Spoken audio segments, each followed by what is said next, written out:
Okay, sir. So, ito na ang code ko. Then, explain ko kung paano ko ito ginawa. So, dito, as you can see, meron tayong dalawang function, which is yung void function and int function.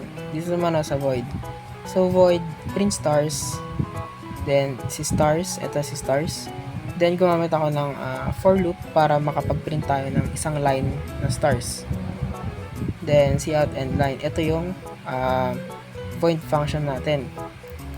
Then, dito naman tayo sa int function, which is yung max. So, max of 3. So, int a, b, and c. Ito, si a para sa first number na nilagay mo. Si b para sa second. And then, si c is para sa panghuling number. So, dito, iguan ko na ng if else. Dito naman, so, if si A is greater than or equal to B and si A is greater than or equal to C, then ipiprint niya si A, which is yung unang number na nilagay mo. Then, else if B is greater than to A and B is greater than to or greater than or equal to C, i-return B. So, i-return niya yung or ibibigay niya yung pangalawang number na nilagay mo kung yun ang mas mataas sa kanila. Then, kapag si A or B mababang value, then si C is malaki, then else si C ang ipiprint niya. Si letter C ang ipiprint niya, which is yung pinakahuling number na nilagay mo.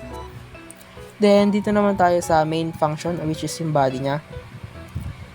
Meron tayo, so naglagay ko ng int n, which is para makapaglagay tayo ng number. Then, nagprint lang ako na, so cout, magpiprint tayo ng word na enter a number, then sin n, which is para ito sa void function. So, dito sa main function is tinawag na natin yung lahat ng function, yung si void function and si int function. So, dito sa void function, ito yon, para ma-print nyo na, mabigay nyo yung output. So, ito para sa void, so si print stars, ito. Then, ito naman, int function.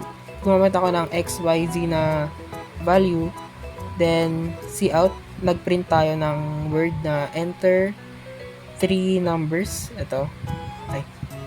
Yan.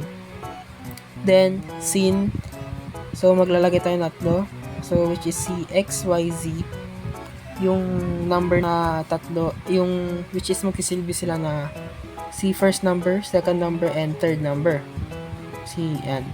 Then cout, nagprint tayo ng highest, which is ipapakita nyo yung highest value na input natin, which is then cout highest, then idudugtong niya yung pinakamalaking number, which is yung max of 3, then na si x, y, and z, then return 0. So run natin.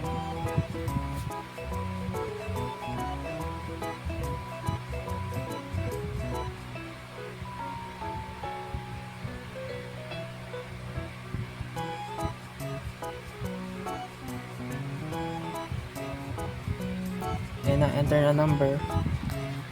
Try natin 10. Then 10 stars din ang na-print niya. Then enter 3 numbers.